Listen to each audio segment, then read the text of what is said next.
Okay, we are live. Welcome everyone to from the sunny ECC. I'm here with a special guest, Richard. You want to quickly introduce yourself? I think a lot of people know Richard, but quickly introduction here. Thank you. Great to be chatting on camera finally. Sunny is one word, sweaty is another for ETHCC. I am co-founding partner at Fabric Ventures. We actually originally were operating under the brand Firestarter back from 2012 thereabouts, or even a little bit before, and we're just a bunch of folks who have built and operated companies who got together to see if we can work with the next generation, as it's often described, of builders. And we always just been trying to work out different ways to have our sleeves rolled up or have no sleeves and get involved with that whole company building activity.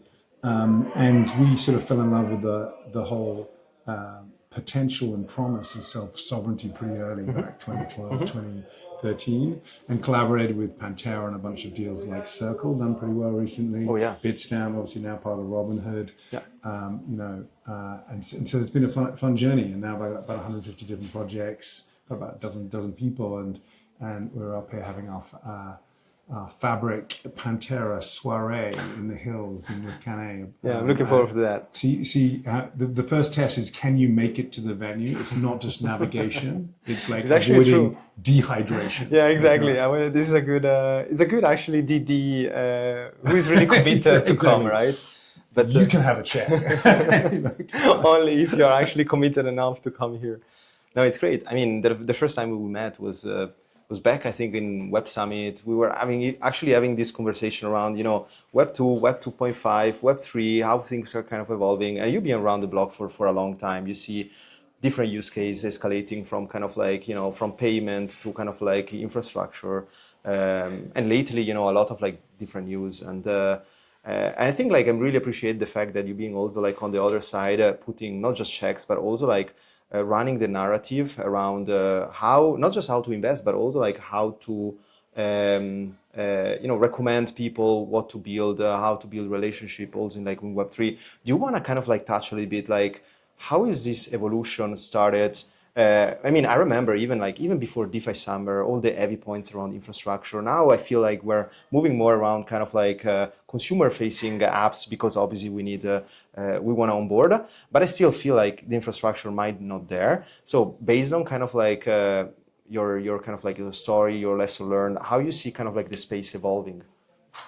Yeah, I mean, clearly we feel like we've been trying to answer this question for the last decade to some degree. But look, I think we should always sort of recalibrate because the human mind can imagine what the future is going to become.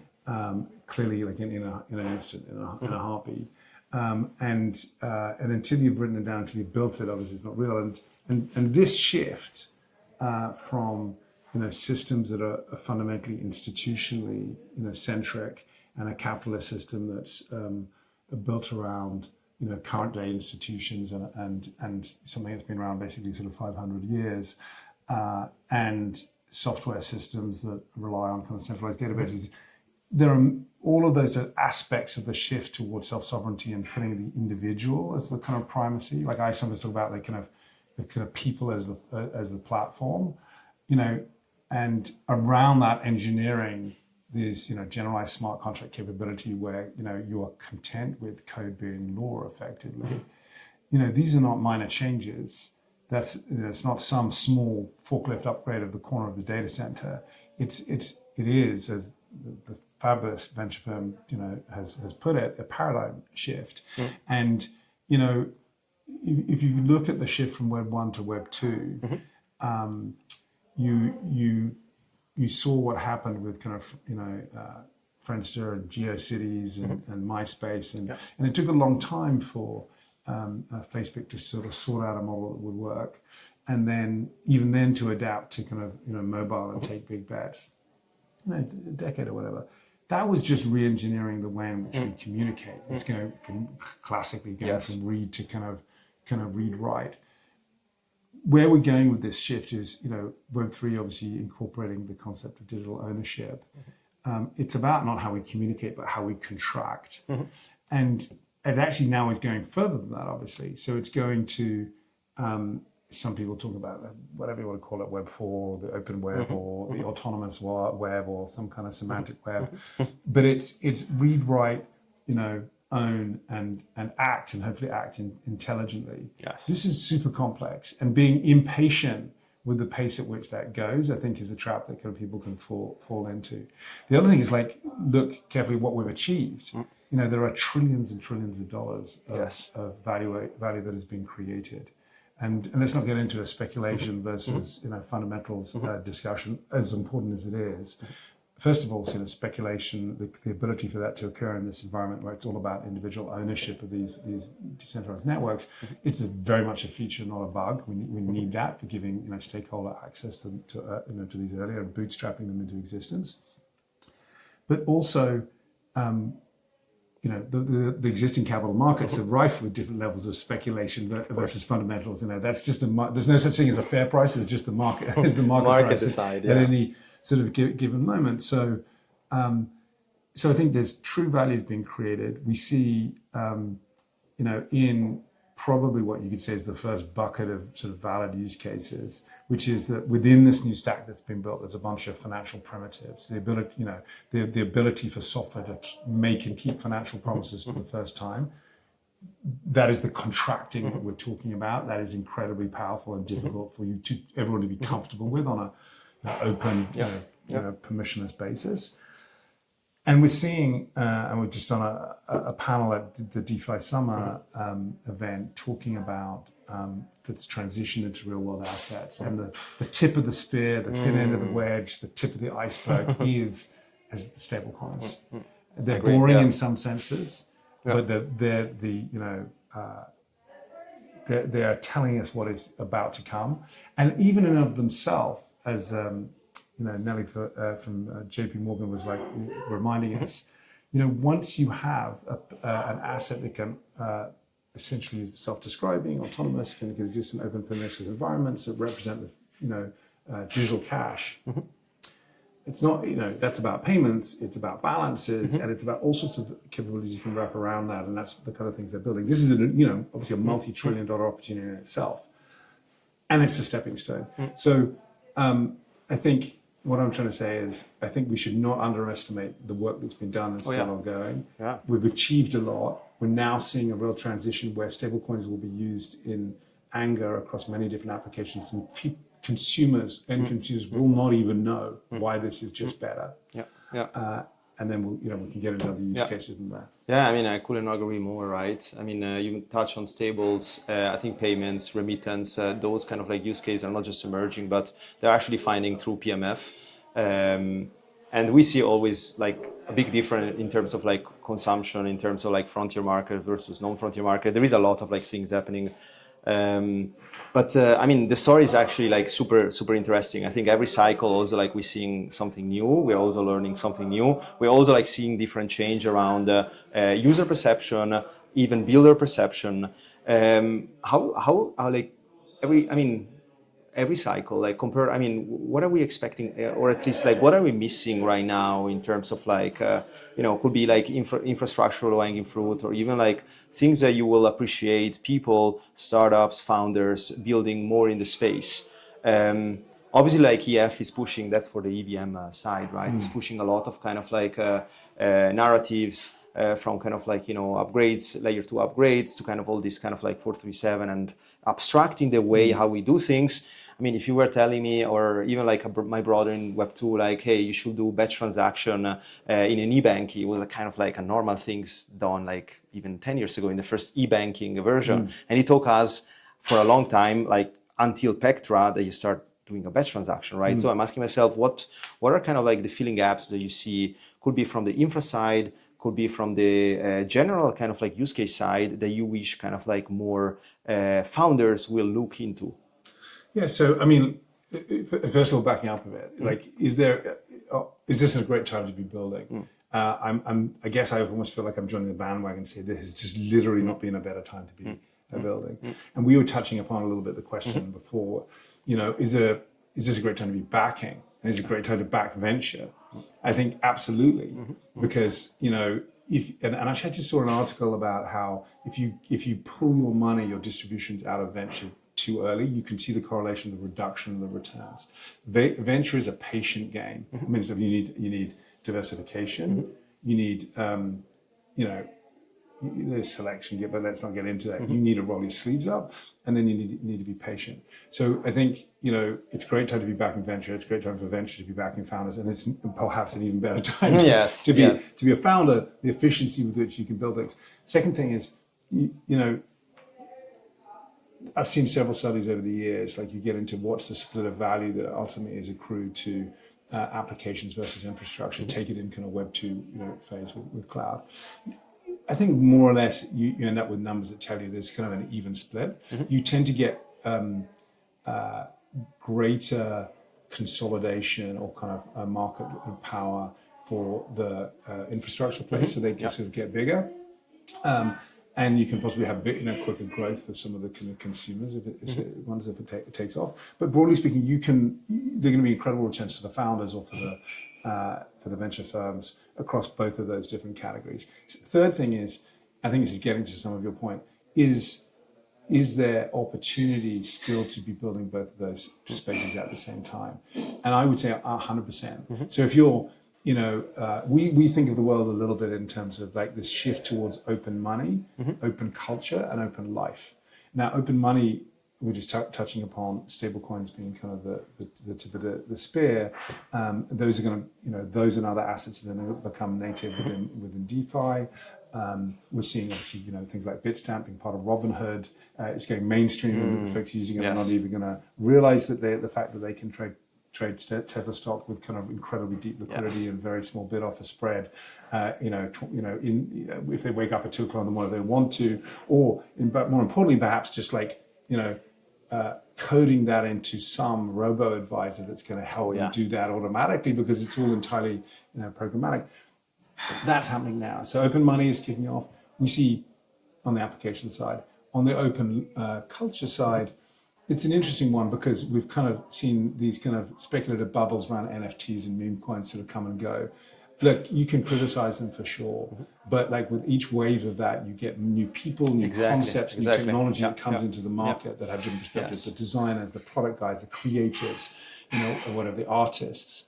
And I think ultimately, dreams and culture moves, humanity. And money's kind of quite useful as well. And narratives and so forth. That will always be important. And we've seen that experimentation, and some of that sticks each time the kind of tide recedes. Some of it sort of stays.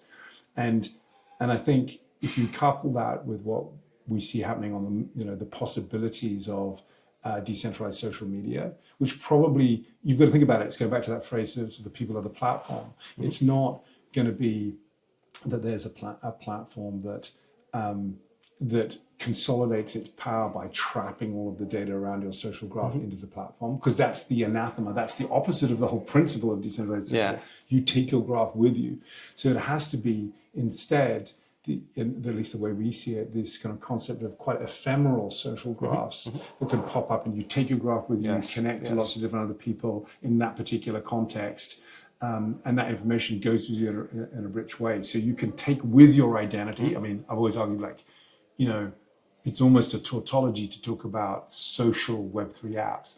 Kind of the point of Web3 apps is that you as the individual and your wallet, your capital, your social capital, and your content go with you. So it is inherently social, but in another more sort of dynamic and ephemeral way. So we see both in the application space and in the infrastructure space, still lots of people there with back lens in the space, Tapestry, the various things that folks are building that we're very excited about, but so lots of potential there. And one element of that for me ties back through to our third bucket, which is around life, which is, if we talk about owning your identity, your capital, your social capital, and your content, one part of the content that you own is different forms of personal intellectual property. So it's kind of like, I go swimming in the morning down here, which is a pretty important thing because it sets you up for the day, chemically speaking. But it's pretty hot. I know. And you do a little tweet, you do a little kind of video. That could be a piece of intellectual property that ultimately you might decide to set it that when you do that and you broadcast it, that it gets tokenized and it enters into a market, and people can, not that they want to, buy the first thing. You're minting it. I'm in on the minting of that token attached to that little video. So something like that is clearly kind of trivial, through to something highly intimate, like when I was swimming down there, what was my Garmin recording as my heart rate, how that related to the sea temperature, how related to my what I ate the night before, all these different things. That information that on a marginal basis, this is where we get into kind of like data unions, is not necessarily, it's quite hard for you to negotiate for the value for that little marginal bit of data. But collectively and over time, that can be incredibly powerful in the context of life and in terms of health, through the full life cycle of kind of different treatments and so on. So I think, and that for me is where, there's also kind of intellectual property in the sense like a true artistic creation. But that's where the kind of open culture side, moves into open life, and we see where what we thought was always going to be the case, which is that Web3 has this ability through tokenization, through the putting power in the hands of the individual, to organize the world's activities and information from the bottom up, which at the end of the day is the only way we want to be organized. I mean, people have attempted to organize it from the top down, but whether you're on the left or the right of politics, that tends to be something we want to avoid. Let's not get into that debate. But that there is a middle path when you can respect and honor and serve the needs of the collective, but also do that by having honoring the supremacy of the individual. That drives the organization of your activities and your data. That makes it possible for it to make that data, that intellectual property, represent it to AI. Yes. To our new overlords. Different kind of tyranny. We're just speaking about the AI agentic economies, right? Yeah. But one thing is I really enjoyed this conversation, and you're speaking about also like identity. I think like DIDs, on-chain KYCs, also eventually the market will choose a price. It would be like a marketplace, similar to how we're doing financial ecosystem. Everything will be also like planned with health ecosystem, like data selling and data ownership. There would be some kind of like price adjustment. But I wonder, one thing that you touched also on was, we're always speaking about EVM ecosystem, but we also see verticalized ecosystem, for example, as Solana, our Monad. Everybody's basically pushing, okay, let's verticalize and let's build a tech stack above, so it's scalable, but also it's more, you have more, let's say, freedom to actually attract users. Do you have any opinion on we should move more around verticalized stack, kind of the Solana way? Let's not judge the technology. Let's just think about it, what's going on vertical exactly versus an horizontal way with the kind of like EVM and Ethereum. There's kind of let's do is this the right way? Let's build a horizontal stack. But obviously GTM and then distribution. I mean, I think especially on the VC side, I think you learned during maybe even the hard way during the old days, product is not everything, right? Distribution is also what makes. So I'm also asking myself, should we actually start to think about more trade-offs that are more on the verticalized way? Which ecosystem? There will be no kind of total winner, but I'm just saying that going into the market, having proper GTMs and speed is also very necessary. And right now, building horizontally is also let's say slower than going kind of like the Solana way, right? I just want to understand a little bit what's your opinion around this kind of what infrastructure you will kind of go to. Is this distribution so important right now than I don't know, than even a founder track record, or just building a strong product? Is the backing extremely important? And obviously, at the end of the day, a vertical stack obviously will go in the market faster, but will be also more siloed. We don't want to have more fragmented ecosystem, right? I don't know. Yeah. Look at it's a totally fascinating debate, and I'll try and go uncustomarily brief answer first, which is that I think that both can clearly succeed on top at the same time concurrently, but also it obviously then sort of varies over time, and it depends which particular subset of the market you're seeking to dominate and what your resources are and what your nature is and so forth. Now, that being said, I think that the story, at least I've a little bit tracked over the last decades, actually is the kind of the gradual predominance of kind of open systems. And so maybe I want to talk about that a little bit. But I also want to frame up that whilst I think it's good to ask the question, it's quite good not to get into a kind of too much of a us versus them battle. Be it kind of Solana versus Ethereum, or even, for example, decentralized AI versus open AI. I think we should be mindful that the psychology of framing it in that way can put off, can make sort of even more siloing. Sorry, and can make your competitor who's taking the other stance, blindly competitive, even when they could be kind of cooperating in a number of different ways, and that make partners, have to take choices. It's like a kind of a battle, embattled divorce or something. It's kind of another way to go. But winding back to this question of openness, when I kicked off kind of building my first company, it was in the time when Windows NT looked like it might well kind of control the market for servers, but then Linux did, and of course then in fact forms of Linux came back and through Mac OS has been very dominant itself, and we've seen Android take off. So many waves of open source software rising in popularity and in usage. And importantly, there was a time, and I was reminded of this on a kind of a panel I did on sort of one of the side events on Sunday, and this was in the context of the battle between decentralized AI, looking at training and inference and privacy preservation. Can you make that work on a decentralized basis versus having a kind of full ownership of the stack?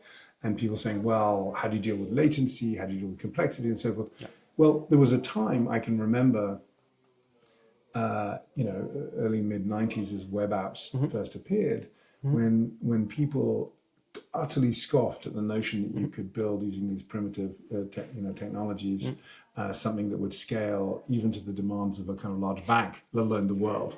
And so I think when an open movement with kind of economic and kind of pride and romantic incentives kicks in and really drives human endeavor, the most extraordinary things can come out of that engineering effort. And I think that there was also a point that when you are trying to build a kind of ecosystem that can service the needs of a very wide variety of constituencies and stakeholders, having something that is open for anyone to adapt and mod and whatever appropriately gives you really strong coverage and buy-in from everybody. Yep.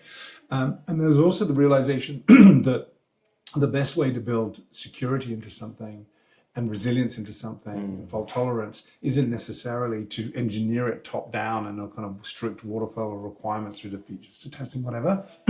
It's actually through rapid iteration and many eyes on it and the openness that we've seen, exactly. Kind of bug fixing. So I think there are a lot of realizations of how in the kind of the science of an art of kind of software engineering things can be done differently. So I think we have seen that sort of secular rise of openness that we've always viewed for Web3 as a continuation of that, that in many respects that it is the this is the fourth and golden age of open source, where we can release it from the tech titans who've used our data and somebody else's software to build these cloud platforms and make trillions of dollars of value, and actually sort of allow for a different ecosystem with a different set of economics to kick in.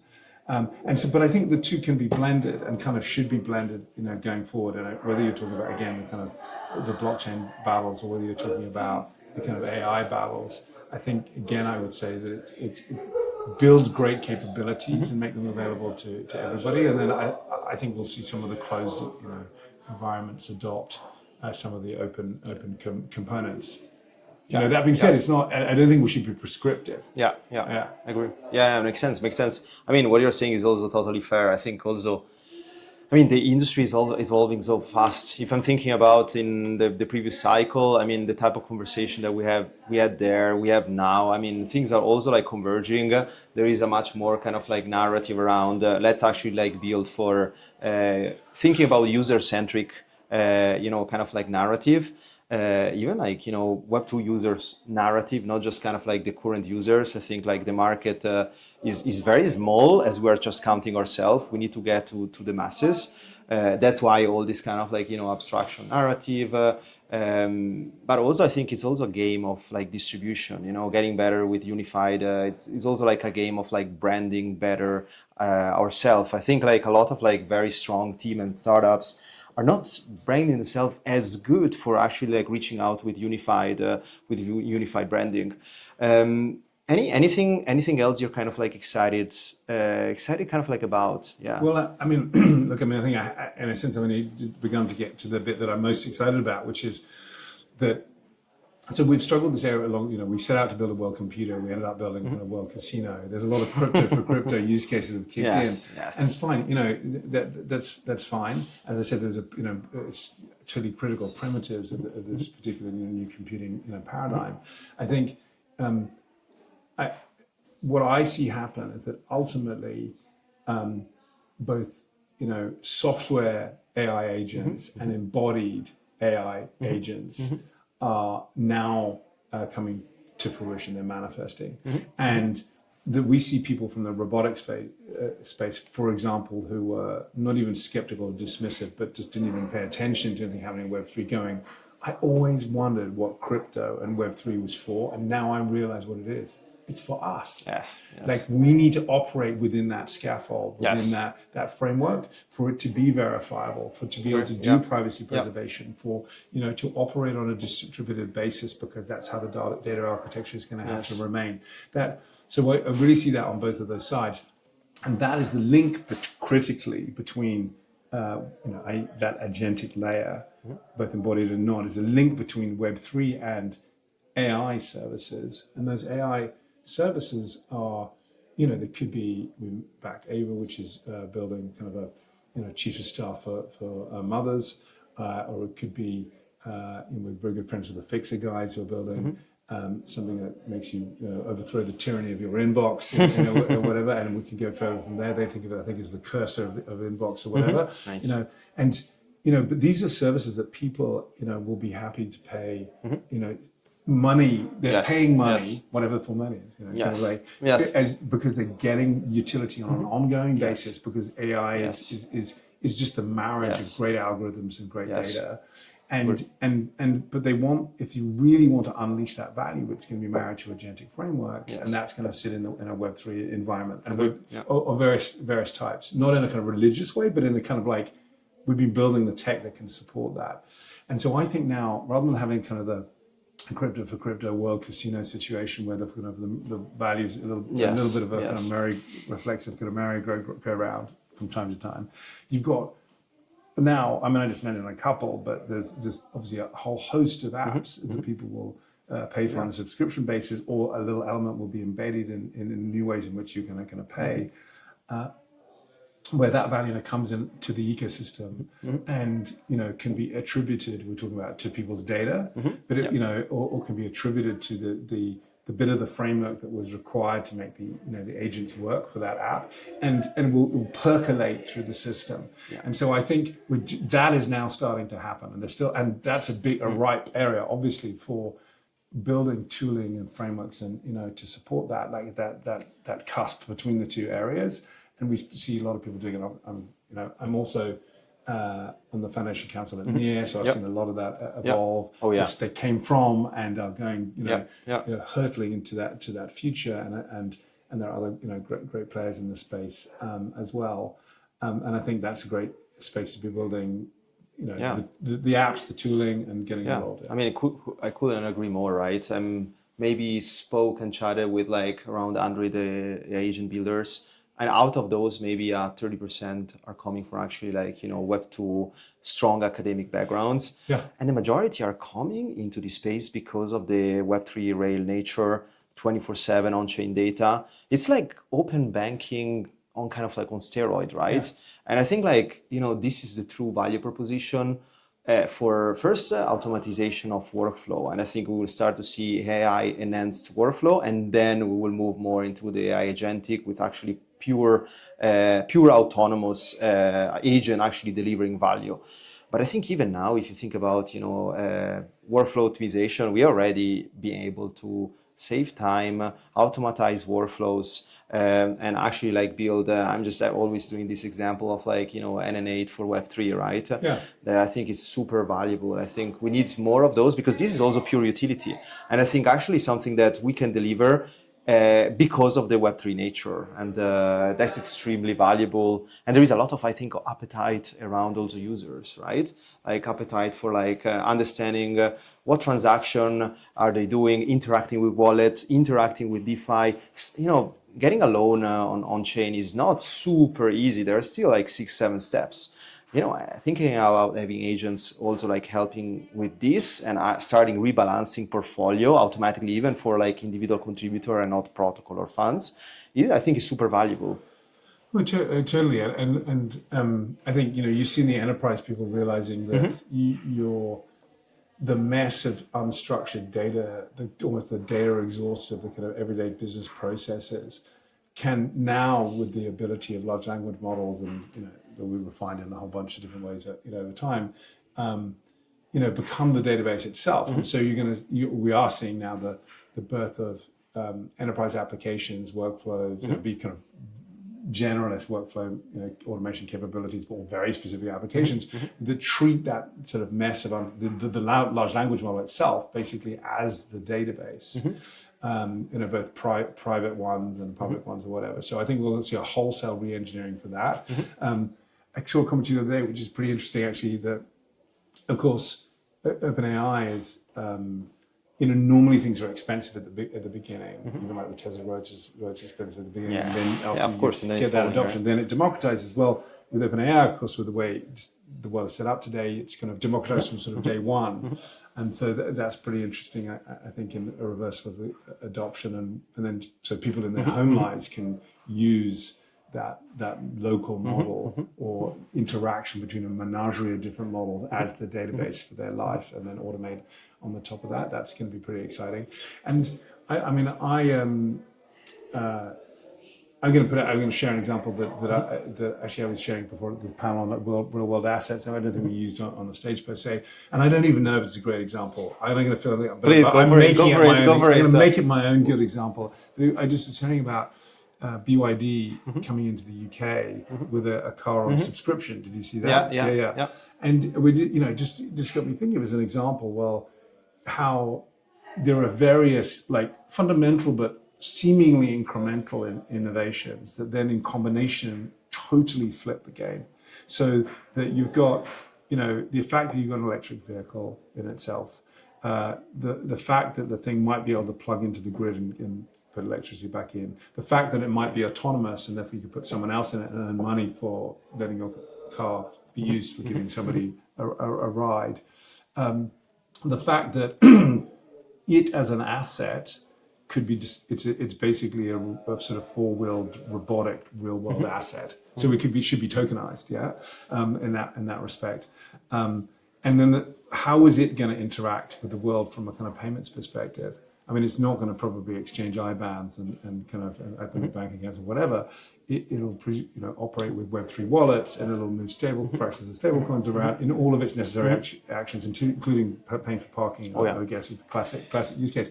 But so what have you got? You're basically going to pay $300 a month for something for subscribing to a kind of a robot that's going to exist in a kind of Web3 scaffold that you're never going to own, and might be under certain circumstances kind of like and its keep. Although I don't know the numbers behind that exactly, but it just felt like an interesting combination of different elements. While you've got effectively robotics, reinvention of transport, payments, transformation of the electricity grid, because it's got to change to allow for these things to happen as well, which in itself is an interesting opportunity for Web3, and AI, and different elements of AI, all combined together in something was going to redefine the nature of cities and life and getting around the place. And the economics thereof, and that's all kind of just seems like it's about to happen. Yeah. And again, I don't know how much of this is coming, or was just like I'm dreaming of it. No. I mean, but I think we're getting there, right? I mean, also like the idea is to build towards that, back interesting company towards that, and I think